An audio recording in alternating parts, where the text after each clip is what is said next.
Hatchet, Chapter 4.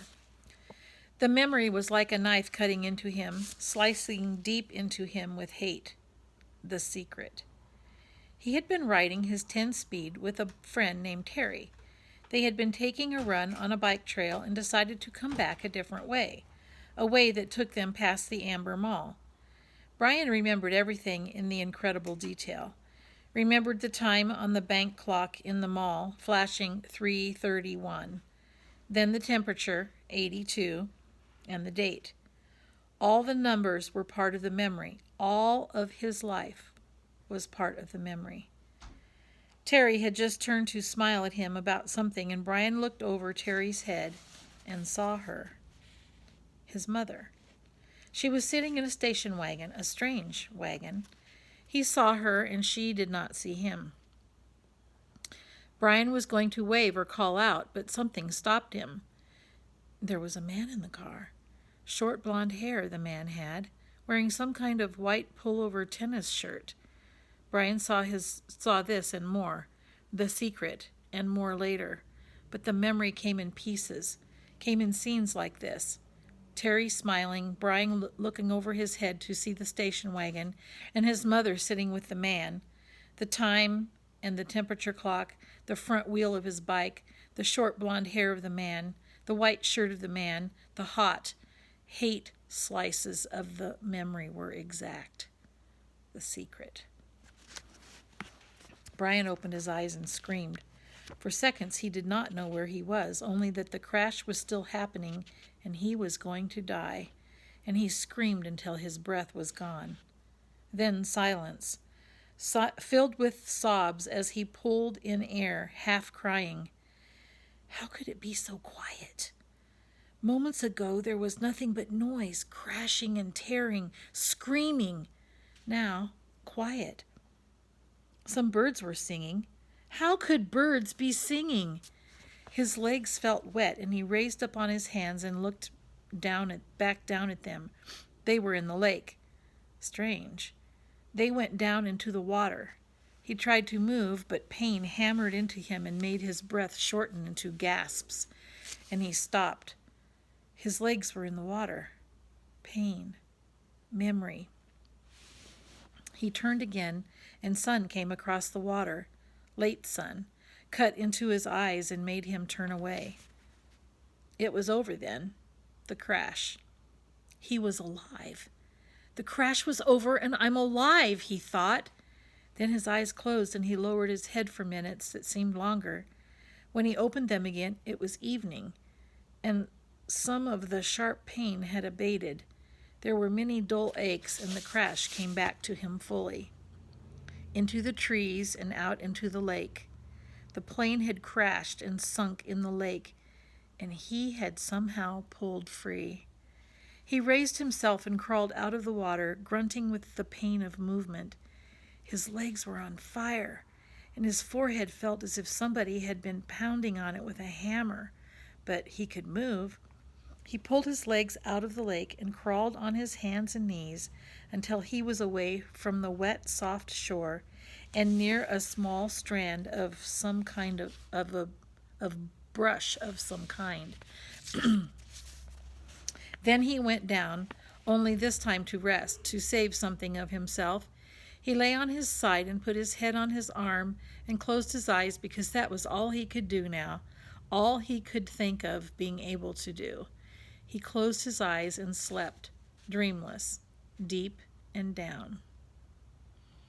There was almost no light when he opened his eyes again.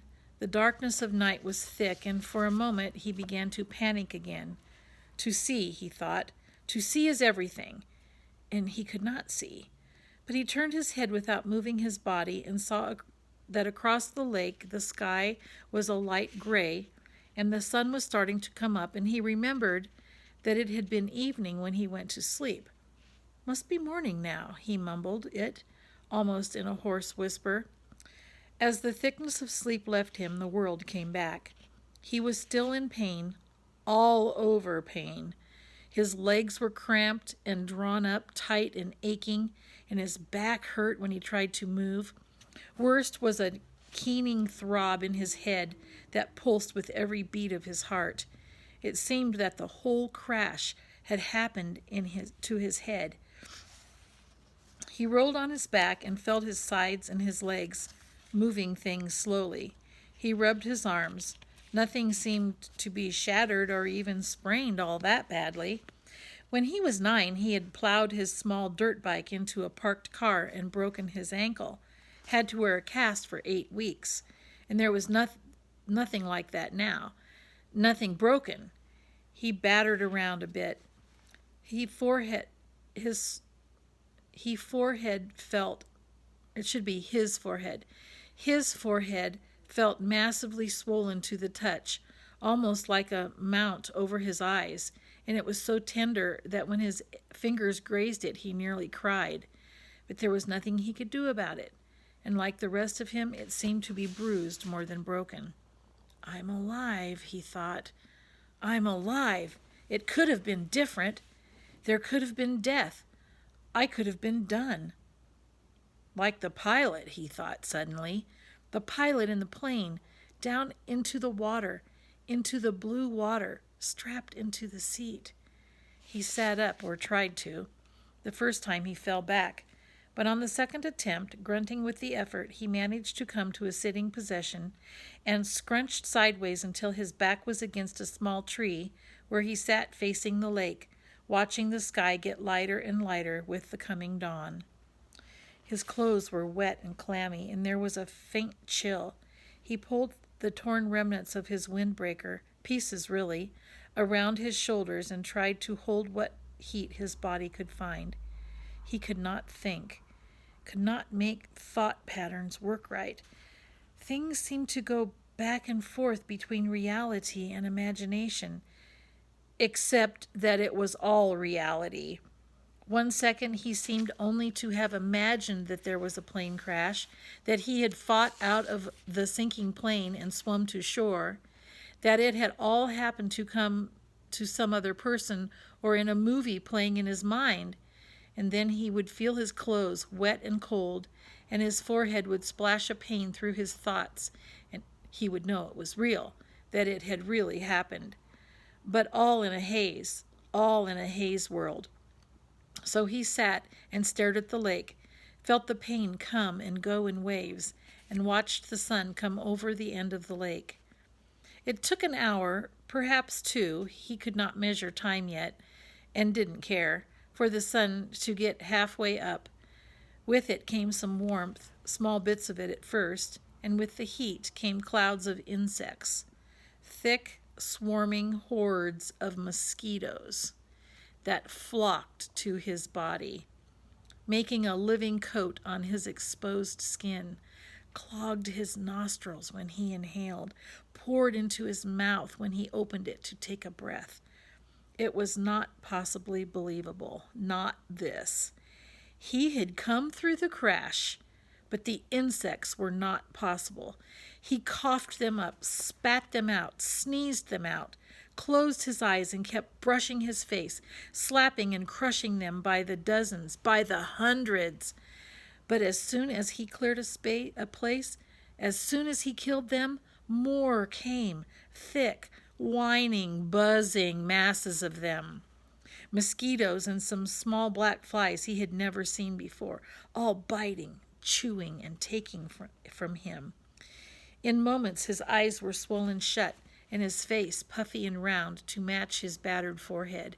He pulled the torn pieces of his windbreaker over his head and tried to shelter in it, but the jacket was full of rips, and it didn't work.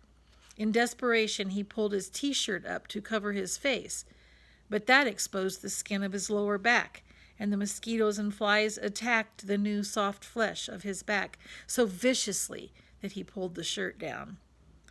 In the end, he sat with the windbreaker pulled up, brushed with his hands, and took it, almost crying in frustration and agony.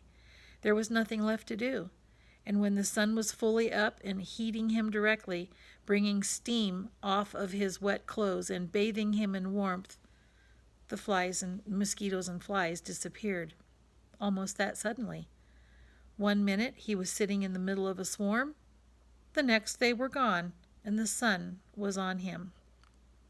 Vampires, he thought. Apparently they didn't like the deep of night, perhaps because it was too cool, and they couldn't take the direct sunlight. But in that gray time in the morning, when it began to warm up and before the sun was full up and hot, he couldn't believe them. Never in all the reading, in the movies he had watched on television about the outdoors, never once had they ever mentioned the mosquitoes or flies. All they ever showed on the naturalist shows was beautiful scenery or animals jumping around having a good time. Nobody ever mentioned mosquitoes and flies. Huh!